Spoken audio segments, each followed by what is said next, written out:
You're listening to a Roddenberry podcast. You're listening to Mission Log the Orville, an episode-by-episode discussion of the adventures of the crew of the USS Orville.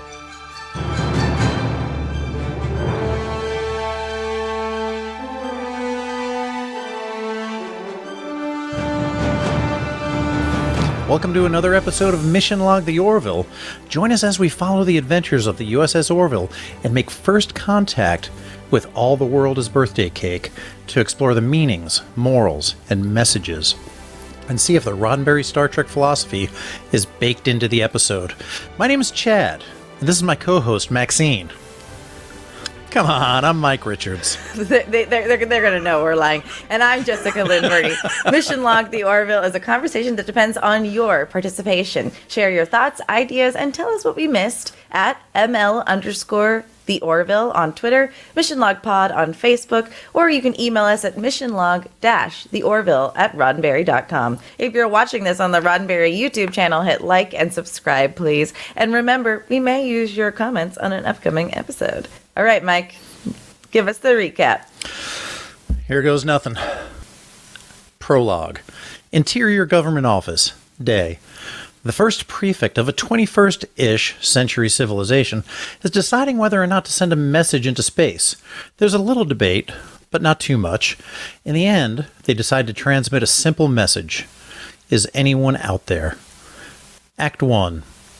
In Kelly's office, meet Lieutenant Talla Keyali, the new Zelayan chief of security.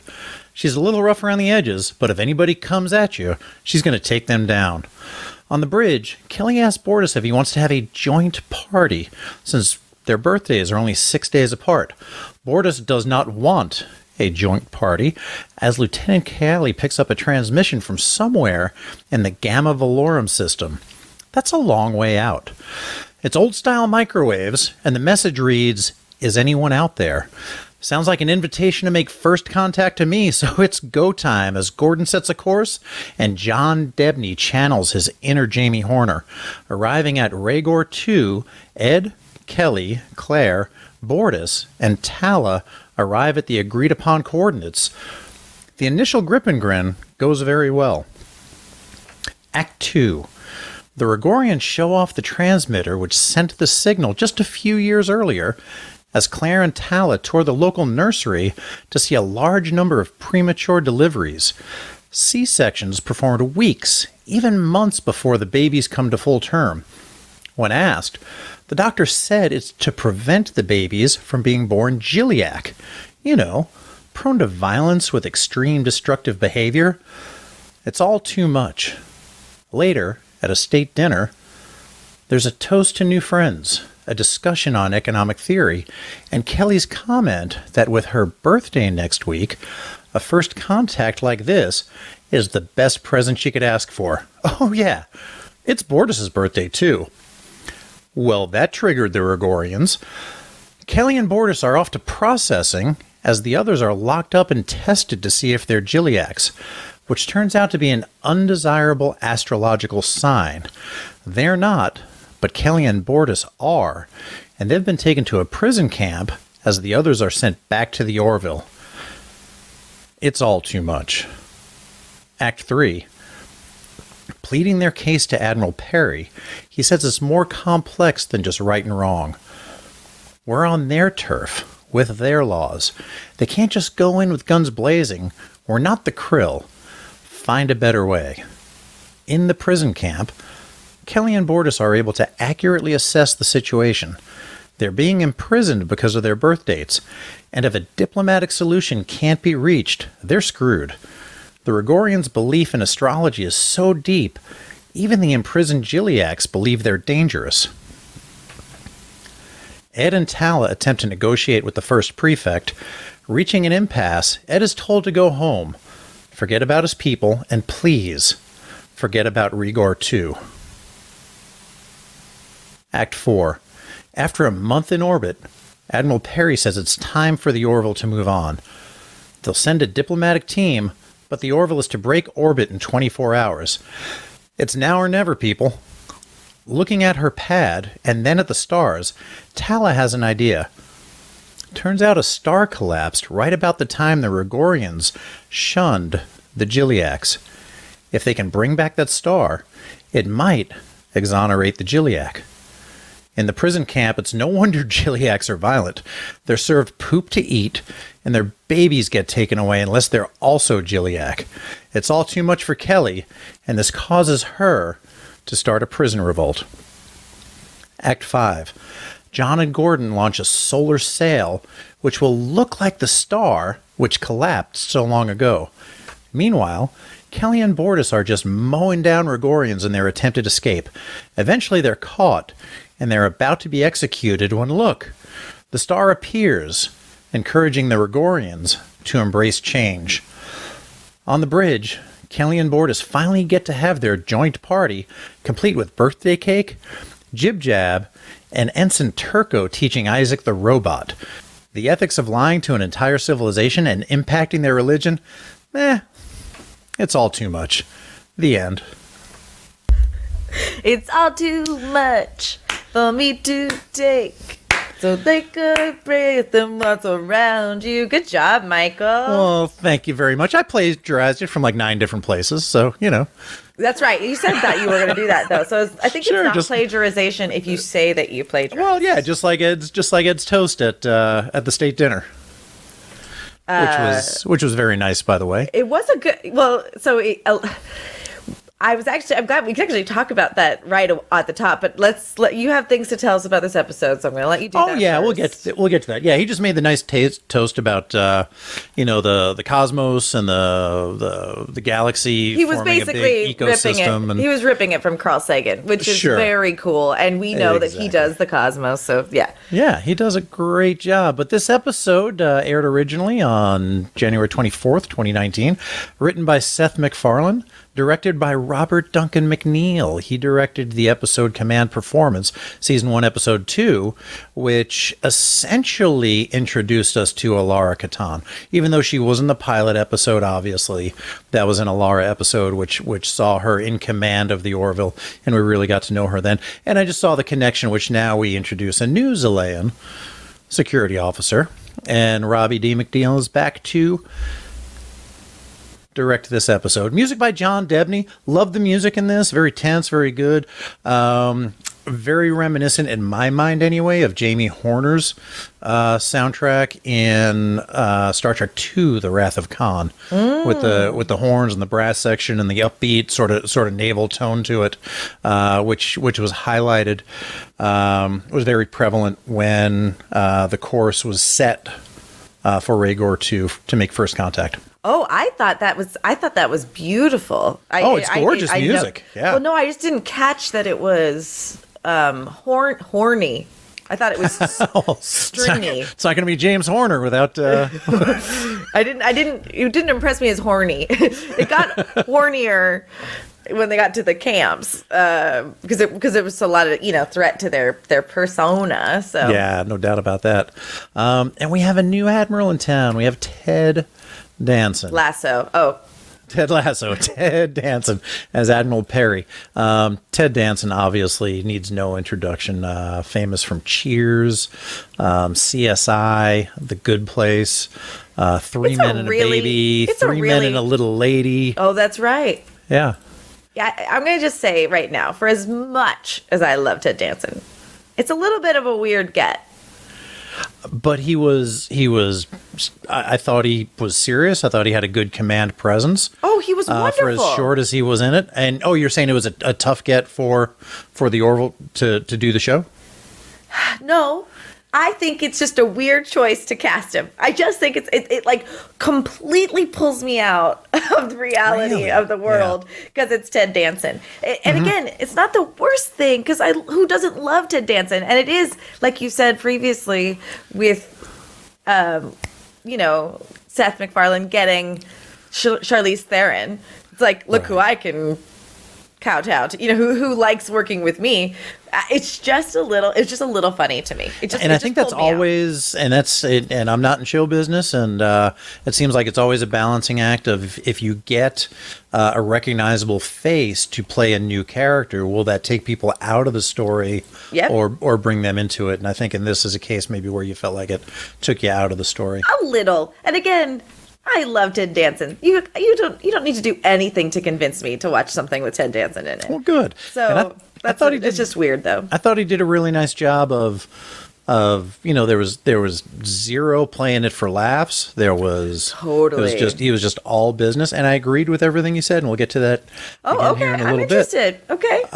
But the real Admiral Perry, sticking with the kind of convention that we've seen on the Orville of naming the admirals after real historical admirals, Matthew C. Perry, who lived from 1794 to 1858, was a Commodore of the United States Navy. Now, this was in a time where the highest rank in the Navy was captain.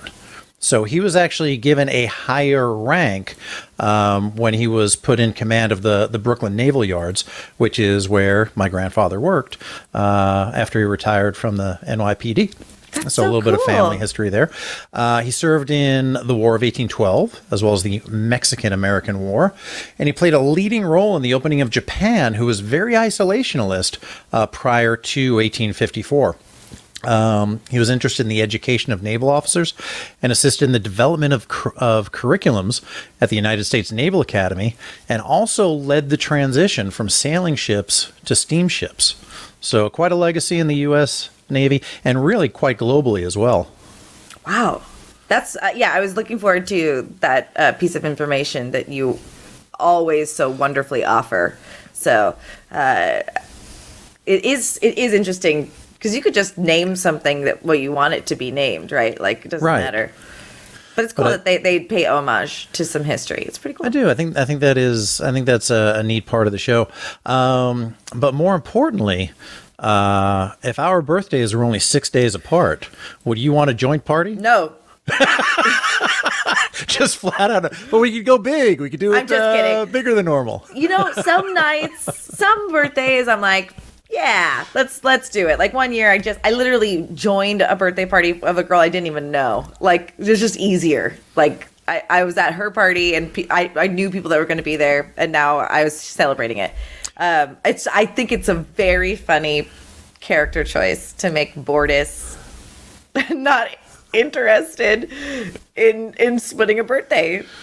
Yeah, he wants it to be his day. It's very funny to me. I get it. And I like the way Gordon's like, no way, man.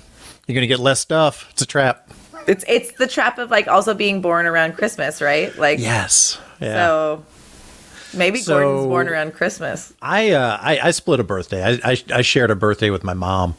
So that poor woman never got a birthday after the age of, I don't know what she was when she was born. 30-ish. Oh, that is tragic. I did that to my mother in a different way. I was born on Mother's Day. So I took all of her pizzazz. I mean, in some ways, it's also special, right? That's special. But the best Mother's Day present ever. Sure. She would beg to differ, I'm sure. But yeah, it's a very sweet thing. It's relatable, let's put it that way. Yeah.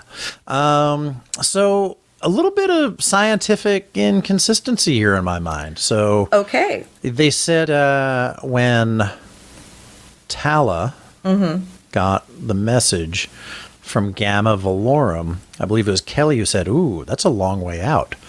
Now, microwaves travel at the speed of light. So if it took about 3 years to get to them, which the first prefect said, we only sent the signal a few years ago. Then it would only be a few light years away. Now, that's really, really far. Don't get me wrong. Like, that's far by our standards. But the Orville supposedly can travel 10 light years an hour. So we're talking about like a 20-minute, that's a milk run, man. That's going to Costco or Sam's Club. Burn it all down. Cancel the show. Not very far. But you know what? If you're worried about how they eat and drink and other science facts, just remember, it's just a show. not for me. You should really just relax. Relax. Gonna do it. It's part of the intro to Mystery Science Theater 3000. Oh, is it? If folks are not familiar. No, I didn't sing it. I did it more with the dramatic pause made famous in the other franchise.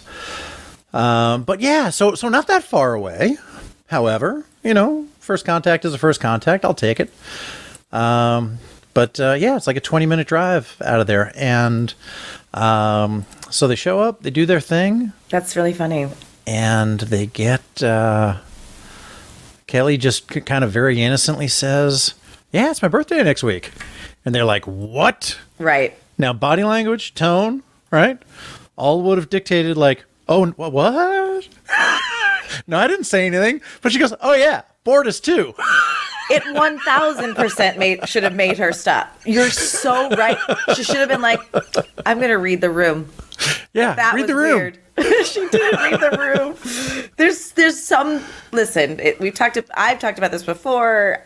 I recognize it's a TV show. They have 44 minutes to get story told. Yep.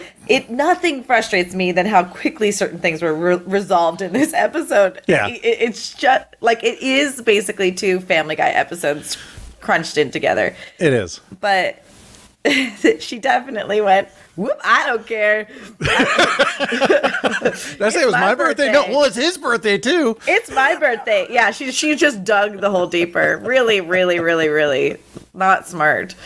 Yeah. That's really funny that you should say that. Now, I see that you're going to ask about Talla Keyali, but I kind of have to go there now. What did you think?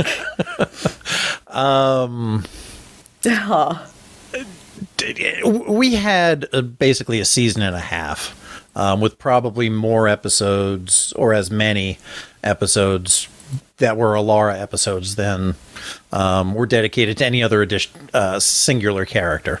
Right. There were several Alara episodes, and I feel like we got to know her well. Right. And I feel like we just got a gut punch a couple of weeks ago with the episode Home. And it was tough. It really was to have somebody else just kind of jump in there and say, if I need to, I'm going to punch you in the face. And I was kind of like, who is this? Like, why are they being like this? So it took me a little while, and I watched the episode I think 3 times in preparation for this.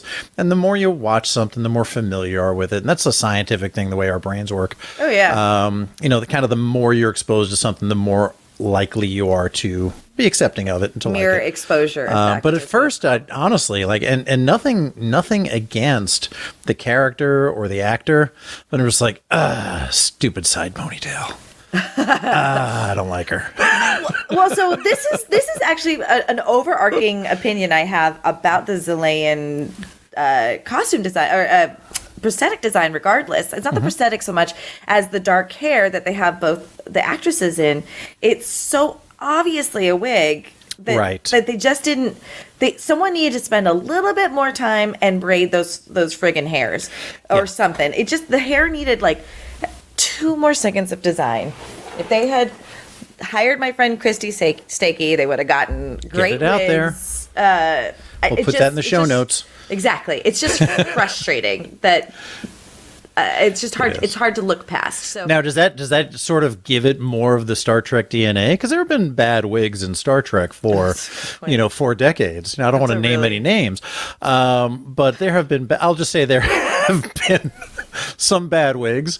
I think in Next Gen they just handed all the Vulcans the same wig as one walked off the scene, and they all had the same exact haircut. Like you go to the original series and there's shaggy haired Vulcans, and there's Vulcans with their hair part on the side, and then you got Spock with the bowl cut, and you got Stan with his comb over. Like there were lots of different hairstyles on Vulcan. You get to Next Gen and they've all got that same bowl cut, and I think they just took the same wig and said like, okay, you exit stage left, but then we're going to run around the backside of the camera and hand the wig to the person that's coming back on next, because it was all exactly so. Lots of bad wigs in Star Trek. It's a thing, and I think again it doesn't.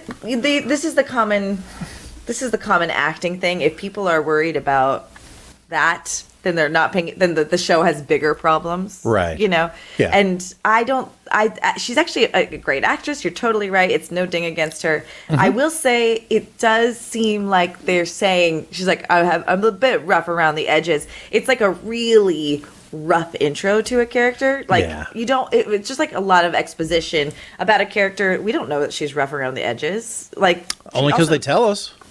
Yeah, and that's good that they told us. But it's still a little. I don't see that anywhere. I don't see this anyway. Yeah. And also, here's my question: is it weird that Ed asked for another Zillion? Is it weird? You know, that the first thing I thought about was Star Trek: The Motion Picture. Okay. Where the new science officer, also a Vulcan, just gets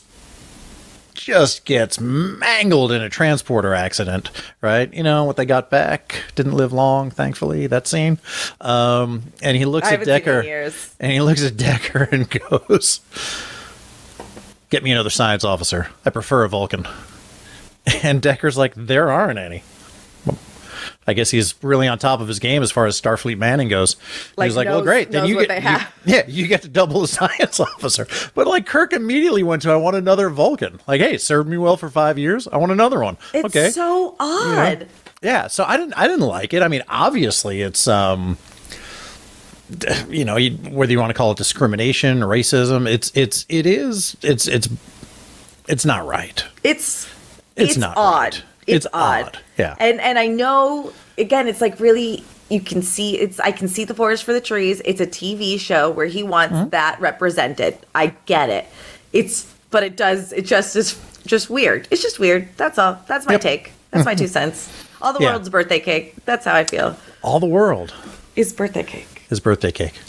And we got the return of the Kelly one-liner, which we haven't seen in forever. Ooh, Remember, there was like, "Where are your friends? Banging your mom," you know, like the Kelly one-liner. So when the prison colony warden, who was a douche, by the way, said, "You have my pity," and she said, "Your wife has mine." Yep.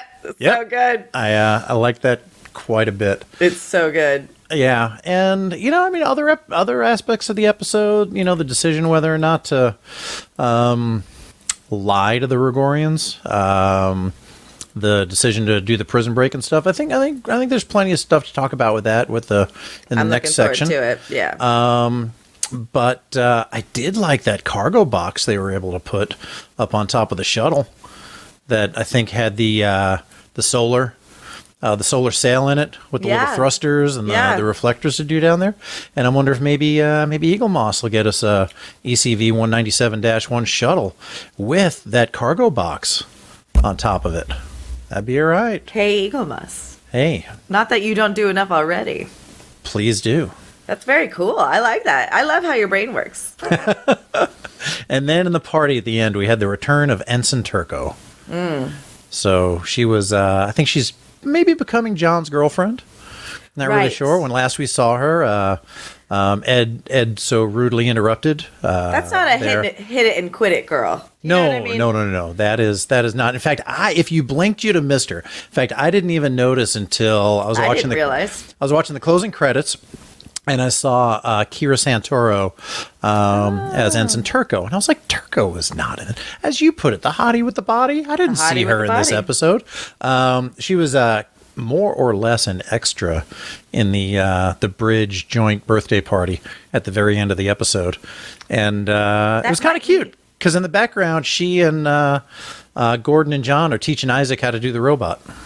That is cute. I didn't notice that. I that does mean though that there was probably a scene where she was involved more. Like had a line, right? Sometimes that's possible. Yeah. And if I'm her as an actress, I'm like, yes, they called me back. And it doesn't matter what they do. Community, again, when the 5th season or 6th season and Vicky is talking to Dave, Black Dave, I think his name is.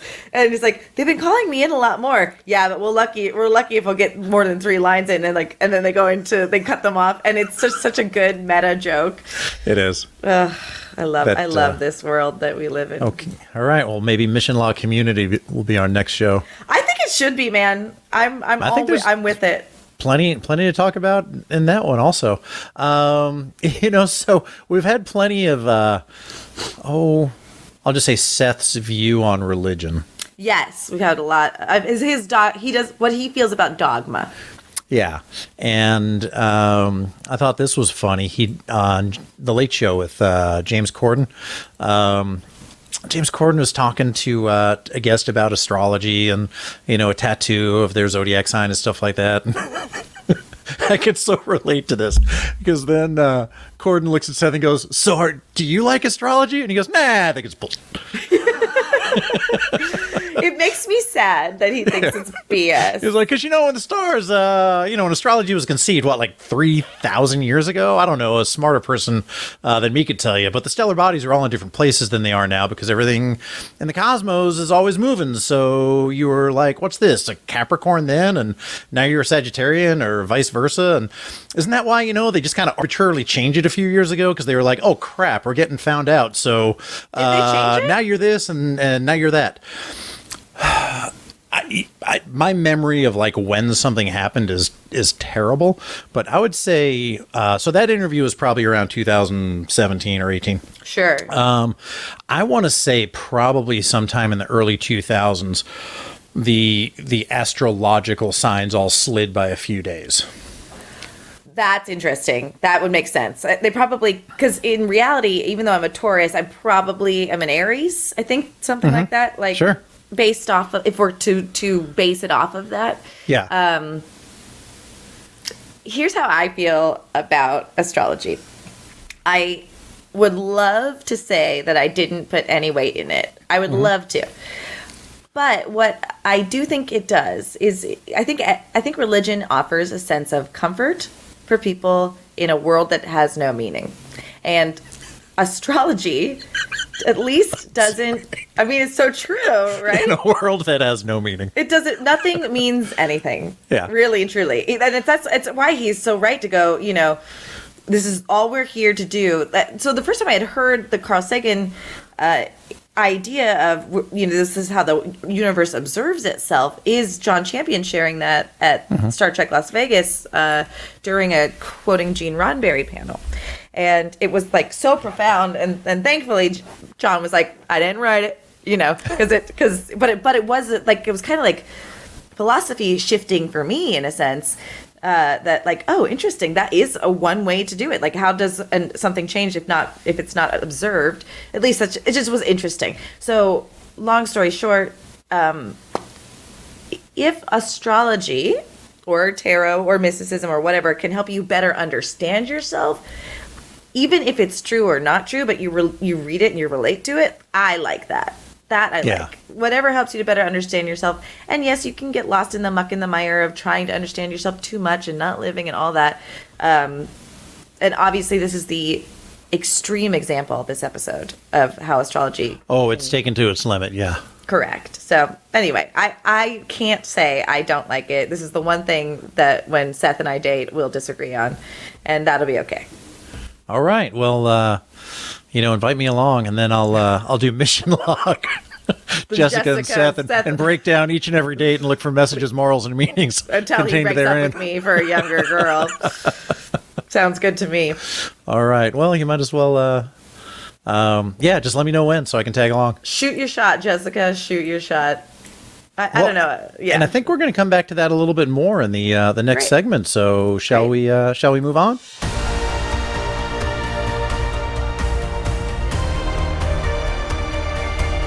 So I've come to the part of the show where we explore the big ideas in the episode All the World is Birthday Cake and discuss the meanings, morals, and messages to see if they align with the Roddenberry Star Trek philosophy.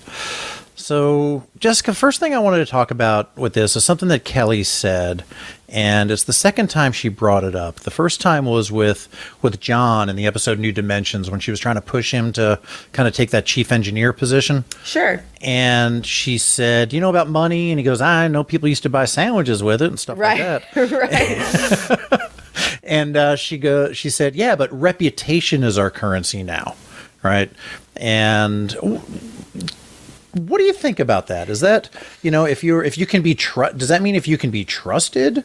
Does that mean if you can do the job you say you're going to do? Like, did that line even stand out to you at all? Yes, it stood out to me both times it's been said, and it makes me cringe. I don't know. It's something about the delivery or the philosophy. It's very. It makes me take a deep breath and count to 20. Now, what Claire does very well is articulate how dumb money is. Right. Right? That, like, we're slaving away for these materialistic needs. Those materialistic needs are usually like food, shelter, and clothing, by the way. Which should be a given, I think, at this point. I'm becoming more of a, socialist as my life goes on. And I really love the idea of UBI and that doesn't mean that people aren't going to make mistakes. And at the same time, I'm sure it's true. A world that is without monetary gain probably does need some sort of exchange of faith, right? But then, like, okay, if it is reputation, what if I don't friggin' know that guy? Yeah. Then what? Or, so it's like, it should be trust or something. When I hear reputation, a lot of that is like what is that the connotation of reputation to me is somebody doesn't really know you, they just sort of know what other people say about you. Yeah, right? Like your reputation in high school or your reputation as a professional. I'm not concerned with somebody's reputation if I have personally worked with them. So people will be apparently given or not given things based on what other people say about them. I don't love that we've come back to that twice now. Well, it's clearly the philosophy that Seth has about this world. Right? So it's clearly, it's not in there by accident twice. Correct. So I guess it's just something that because we don't have it, it's because we are still a society that values money, it's hard to understand it otherwise. Yeah. So I'll give them more credit, but if you're asking me honestly, it's made me go every single time. So I mean, I could say accomplishments or your drive or your willingness to or your altruism. Those are all things that I think would be. But reputation is just sort of like, so you're going to go by what somebody else says about you to decide whether or not you're going to trust this person? Well, and I guess that's the thing is, like, again, it's a 44-minute show. They don't have a whole time to go into the philosophy, and you got to hope that overall the philosophy is you are given the benefit of the doubt, assume good intent, hire someone. You're exactly right. And the reason why I chuckled at this is that we're breaking this down, and what they did is 500,000 million times more effective or a better effort to explain this away than they've ever done in Star Trek. In Star Trek, sometimes there's no money, sometimes there is money, sometimes you have an account, sometimes there's gold pressed latinum, sometimes there's not. Scotty just earned his pay of the week, but then he just got fired. Crusher has an account with the Enterprise, so she can buy stuff. It's all over the place, man. Got it. Yeah. So just times are different, I guess, is the point. And the point is that, you probably don't need to slave away just so you can have food, shelter, and clothing. We can all be better when we all do better is, I guess. That's true. The bottom line that Ed was trying to get to.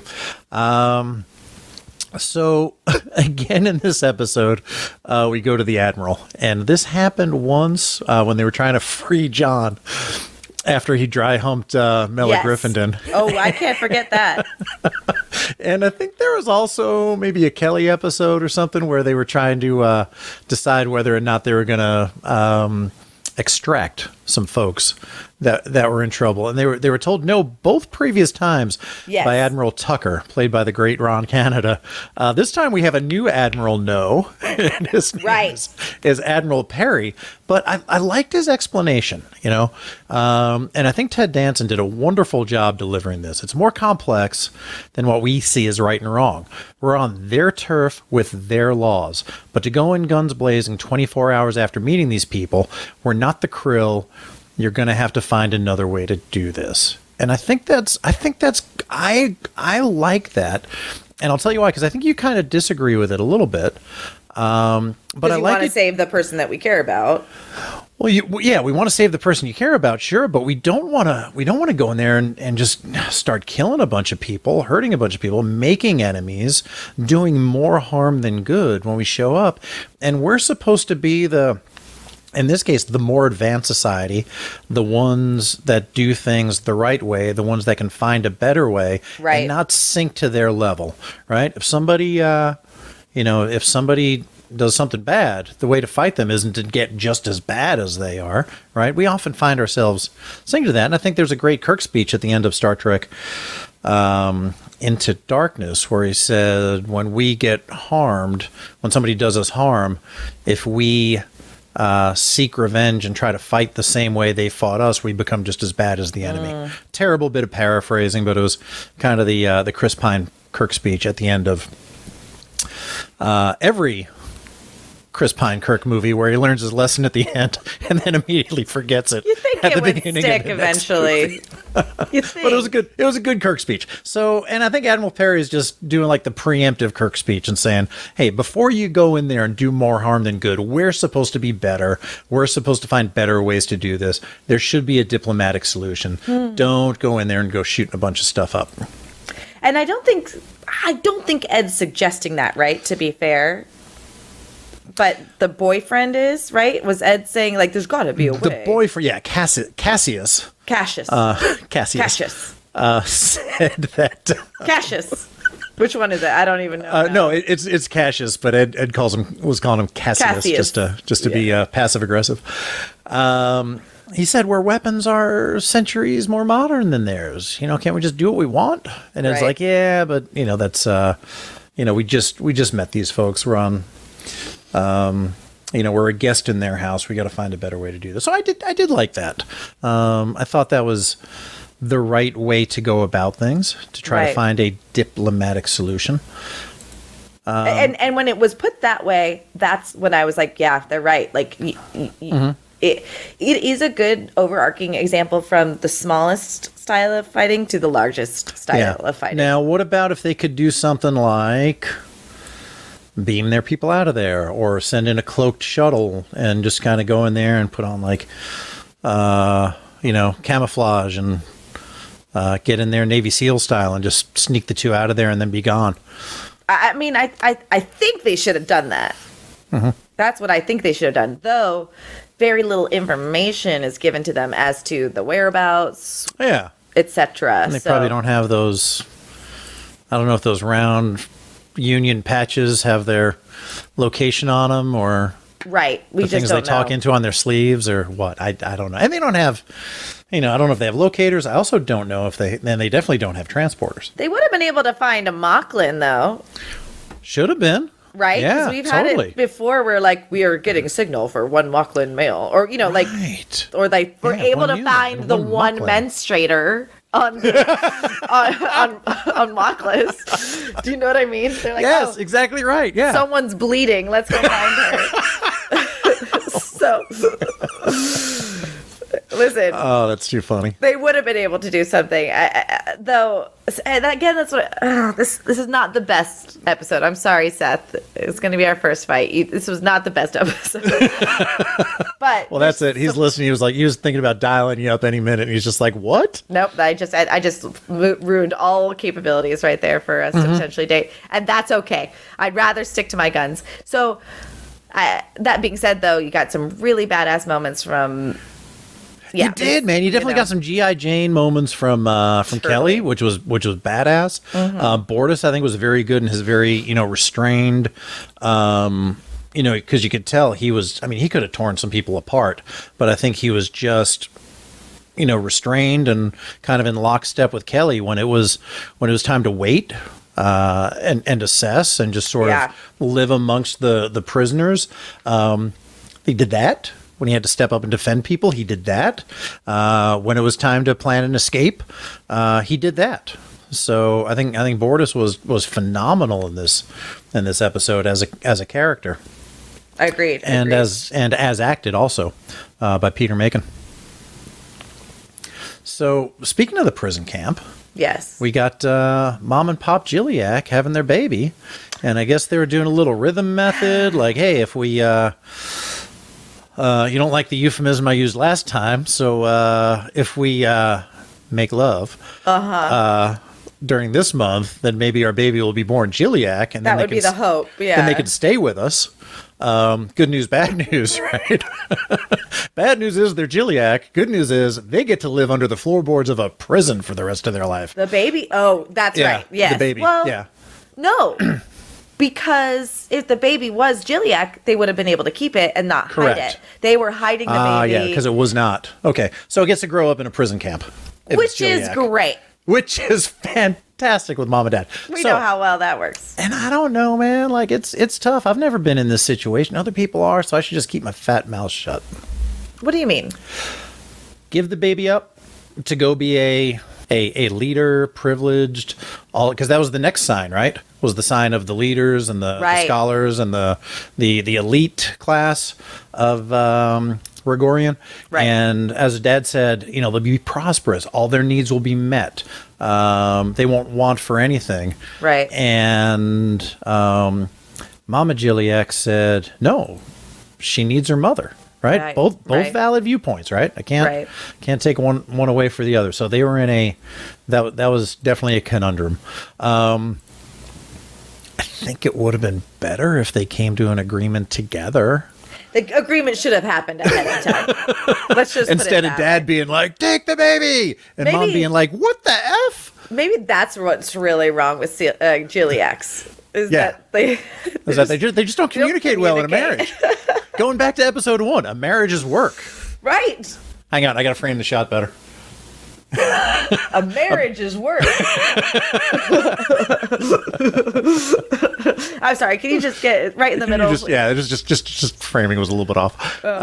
So that would have been good, but definitely a tough. I can't come up with a right or wrong answer there. Obviously, but I think maybe the parents should have been a unified front in that situation. Yeah, it's a difficult situation, and it is. You're right. It's hard to elaborate because every situation is different, and there are certain situations where not keeping the baby is in the baby's best interest, at least that's what people think, or there's other situations where keeping the baby is in the baby's best interest. Ultimately, communication, I think, is the better takeaway from this. Yeah. Now that's what I call a sticky situation. Hey! For those who haven't seen City on the Edge of Forever, the famous episode of South Park. Is that what they say? Yeah, they kept coming back to that. It was kind of like a clip show version of South Park. Okay. And after every story, that's what I call a sticky situation. Now that's what I call a sticky situation. I love it. Yeah. So Ed and Talla. Yes. It'll take me a little while to get used to. I was going to say not Alara. Nope. No. Ed and Talla go back. They try to do a little bit more diplomacy, a little bit more negotiating, and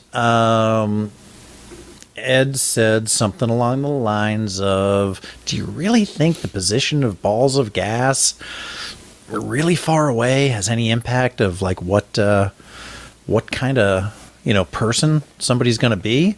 And the first prefect says, "We see living proof every single day." Right. We see proof every single day. I will posit, I don't know this. This is my hypothesis, that he probably also sees living contradictions, living proof every single day that those two things are not correlated. And when you choose to look only at the examples that confirm your position and not the other ones, that's a little bit of confirmation bias. Right. Right? When you only look at the evidence that confirms your position and you're not willing to look at anything that contradicts it. It's closely related to expectation bias, where you kind of see what you expect to see.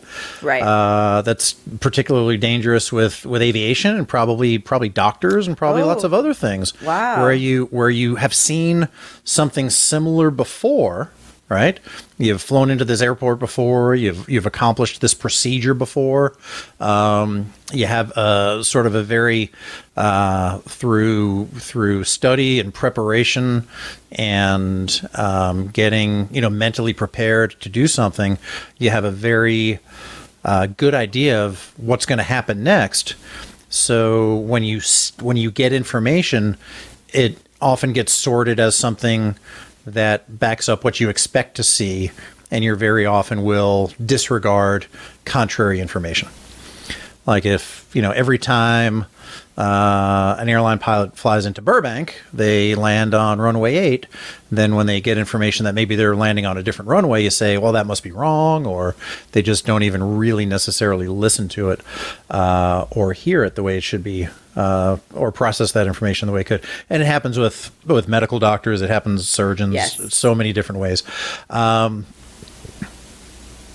So the examples that confirm the Gilliac confirmation bias are valid. Like if there is a criminal, if there is one that's kind of a hothead, kind of tough to get along with, sort of unruly, or I don't know, just kind of like a bad dude or dudette, right? That confirms the bias. Sure. But all the ones that are nice people, well, they're just not bad yet, right? They've got that. How do they put it? They've got that. That badness kind of deep within them, either right. on the surface it's or within in there. them. Yeah. So either way, their bias gets sort of confirmed, right? Because either they are actually bad or they're just not bad yet. So that's a bad place to be. And I think the episode just more or less kind of is a defense of the scientific method, right? We've had plenty of,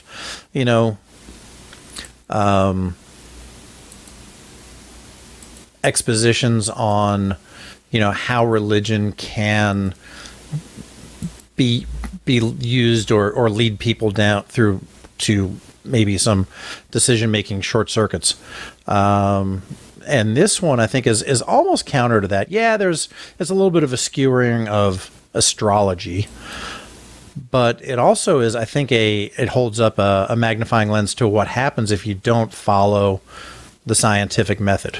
Okay. Right? Which is, you have a scientific method. Maybe you make some observations, like, oh my God, this star disappeared during the sign of Gilliac, so all Gilliacs are bad. Right? That should not become a law at that point. Right. That is an observation.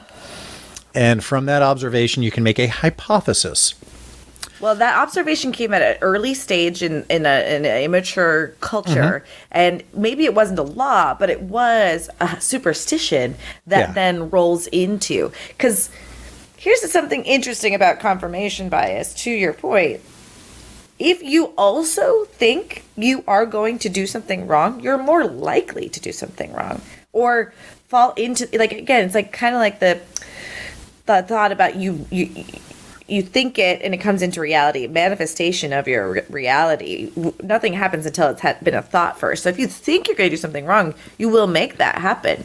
And we saw that example in this episode. Right. When Kelly said, hey, if they think we're bad people, reprobates, we're within first contact protocol to act that way. Right. Right? That may have been enough of a justification for them to try that prison break. Although there is a school of thought that if you are a military combatant and you are imprisoned, then it is your duty to try to escape. So it uses up as many resources of the folks trying to hold you as they can. Oh, interesting. So yeah, it is the duty of every captured sailor, soldier, and Marine to attempt escape as soon as I didn't didn't know that. That's cool. When they're captured. Not cool, but that's interesting. Yeah, but at some point there should have been a hypothesis formed, like, if you're born under the sign of the Giliac, then you're going to be a bad person. Right? And then you do some experiments, right? You take, you have a control group and you have a sample group, and you see, like, okay, you got these people that are Giliacs, you got these people that aren't. This percentage become bad people, this percentage don't. You do that with the control group, which is probably the other 11 months, or the other, I don't know how many astrological signs they have. Maybe we'll just say 12 for the sake of argument. Yes. So you see if the other 11 astrological signs have the same or more or less probability of becoming criminals and bad folks and hot-tempered and all the bad things that you're supposed to do.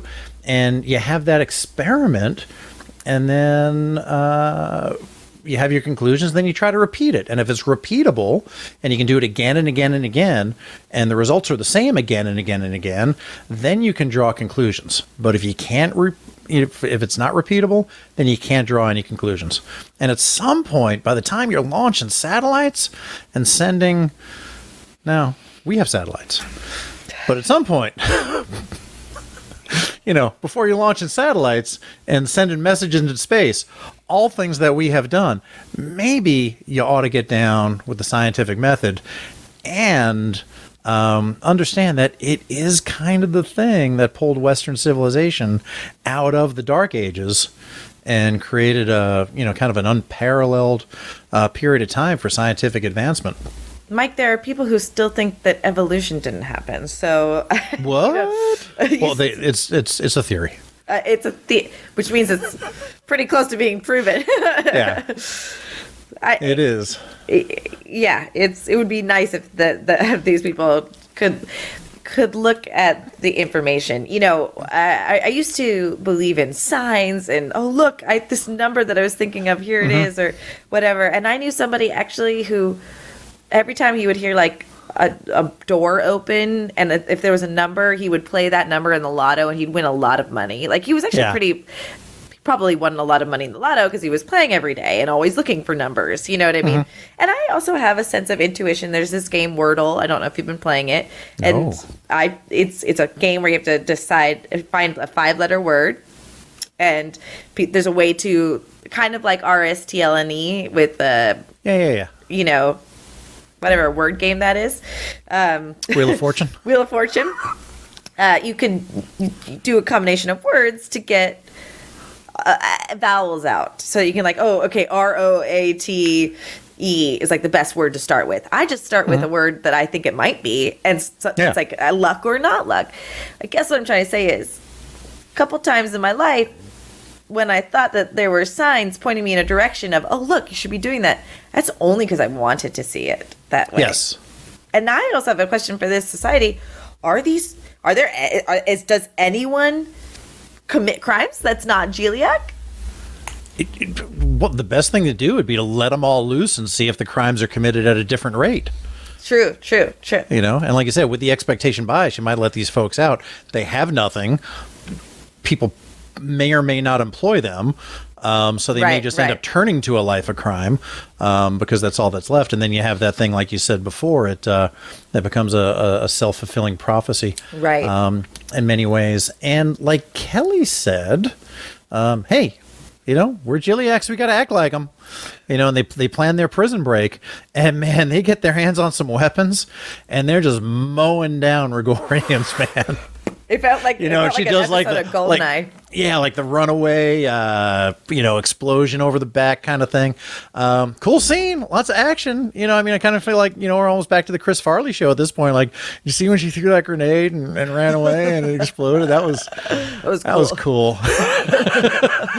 But much like Raiders of the Lost Ark, it had zero impact on the end of the story. Right. Like the only impact it had on the story is that they were about to get shot when the star appeared, rather than just sleeping peacefully in their bunks when the star appeared. And lots of dead Regorians, which there's probably gonna, have some diplomatic ramifications of there. That as well. Yeah, that's somebody's son, brother, father, whatever. And the real douchey one didn't even die. So what the hell? So that's the only other thing, is that they I doubt that douchey one would have stopped. No, he would have shot him anyway. They would have gotten mowed down as soon as they had a bead on him. Immediately. Yeah, no 100%. doubt about it. They wouldn't have taken him and done that. I did like her little. You're better than you think you are. You're worth more than they say you are. I think that's what she said. Yeah. I like that. You're worth more than they say you are. Which probably kind of moves us into messages, morals, and meanings. What do you think? That's Something's probably got to. one. Something's got to. You're worth more than they say you are. Ed said earlier on, we find that everybody does better when everybody does better. Mm-hmm. I like that. Mm-hmm. And that was, kind of the mission of the folks on the Orville. You make first contact. If it doesn't go well, don't sink to their level. And that's any conflict, right? That's, relationships, work relationships. If somebody wrongs you, don't sink to their level. Be better. Our emotions make that very hard. Yeah. And I'm not saying that it shouldn't be that way, but it's a good takeaway. If you can take a breath, then you're probably going to do better by everybody else. Yeah. And the counter argument is always like, well, then you're fighting with one hand tied behind your back. That's okay. Be better. Why are we fighting? Yeah. Yeah. And the other one I plucked out of here was use the scientific method, people. It literally lifted Western civilization out of the Dark Ages. And you got to do each step. And why, Jessica, do you have to do each step? I don't know. I listened to You astrology. taught me this. Did I? Yeah. If you skip a step, you have 5 more waiting for you. Boom. Jessica Boom. Lynn Verdi, everybody. And you heard that from? Me? Oh, so it's called the Southern Reach trilogy. And Okay. it's in the second book, the first one's Annihilation, and they made the movie with Natalie Portman. In the second book, I can't think of it now. But starts with an A as well. So the Southern Reach trilogy. It's kind of like The Color that came from outer space, kind of inspired by that. Right. Anyway, it's pretty good sci-fi. I think so. Good. I'll check it out. Yeah, I thought Annihilation was good. Did not seem to get as much circulation as it should have gotten. People said they wanted a all-female movie, and then they didn't go watch one. You know what I mean? So there's an argument. We can talk about that another day. Well, at least it was an original story and not just a remake of Overboard with the roles reversed, or Ghostbusters with the genders flopped, or So a friend of mine, Cameron Rice, what men want instead of what women want. they're trying, and it's awful. My friend Cameron Rice was the one who was like, dude, Annihilation is good, and no one went to see it because it wasn't a main blockbuster, and everyone just wants it to be like Ghostbusters. And really and truly, they pushed the crap out of the all-female Ghostbusters movie and said, if you don't go see this, you don't support women. They were only saying that because it wasn't a good movie. Yeah, it was too bad, and this is definitely a standard Mission Log of the Orville tangent. But I mean, we're dying to see movies with strong female characters. I mean, look at Ellen Ripley and how impactful that was 30 years ago. Well, not even strong, complex, actually like filled out characters. Sure. Right? So we get into this age of where they're making movies with women, and basically they're just gender reversed versions of previously made movies, and I just shake my head. It's missing the mark. Yeah, missing the mark. But as you said, they're trying. Is it progress? We'll get there. We'll get there one day. I'm sure. All right. Sure. Well, I think those are good morals, messages, and meanings. And do you think it aligns with the Star Trek Roddenberry philosophy? Well, I mean, it's not my favorite episode. I don't know if it's my least favorite or not. So lying to the Regorians was bad, but they got their people out of there. Is this something that the the Second Contact crew, the Planetary Union's version of the USS Cerritos, right? They got a mess to clean up. That they got to come in and clean this up now and be like, yeah, about that star. It's like I could see them coming in, kind of warping out, maybe taking out that what's that little solar sail doing out there? And they, take it back in and the star collapses, and then they've got to deal with, them imprisoning Giliacs all over again. I don't know. Probably not the best thing. I would have loved to see more of an impassioned, kind of Picard speech of like why you're being stupid, why you're being short-sighted, why imprisoning, I don't know what they got the population down to. Like normally it'd be like, what, 8.5% if you're 1/12 of a population? Sure. But with their early births and their, C-sections and stuff like that, they're probably able to whittle it down to, something less than 8.5%. Sure. Maybe just a few. But good Lord, these are people that could be doing good in your civilization. They're people that could be contributing and paying taxes because they still have money, and they could be teaching, and they could be making maybe the person who cures cancer is a Giliac, but they're imprisoned now.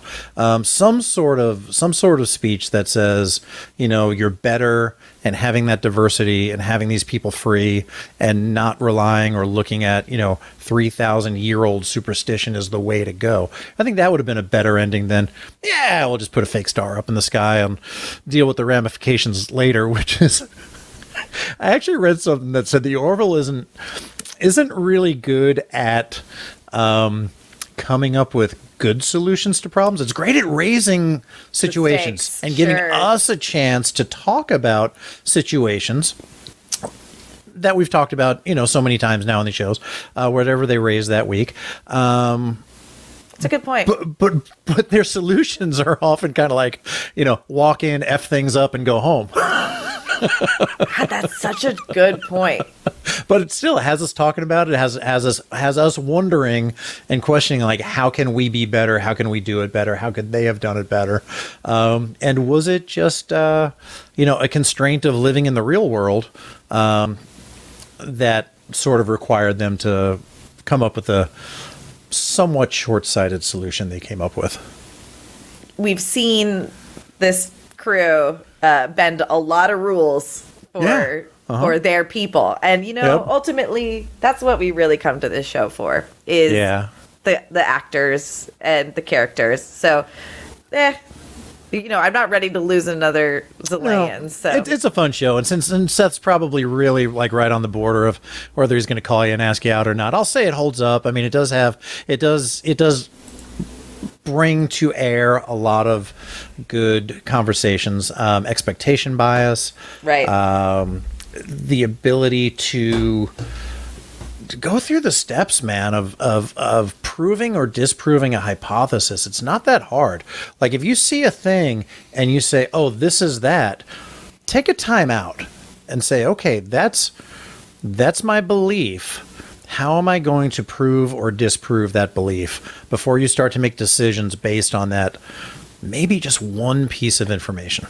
Stop, challenge, choose is a philosophy that I was taught at my improv school. When you've heard something and you think you're going to take offense to it, or it's personal or something, stop, challenge the thought, and choose the better choice.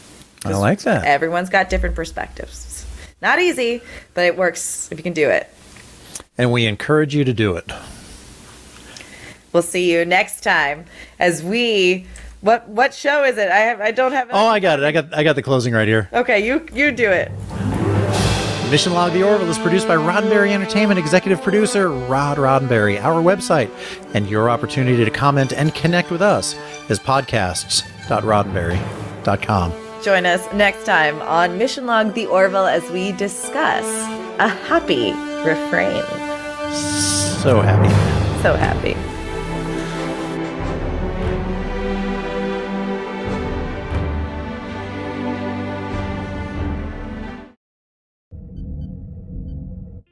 This is a Roddenberry podcast. For more great podcasts, visit podcast.roddenberry.com.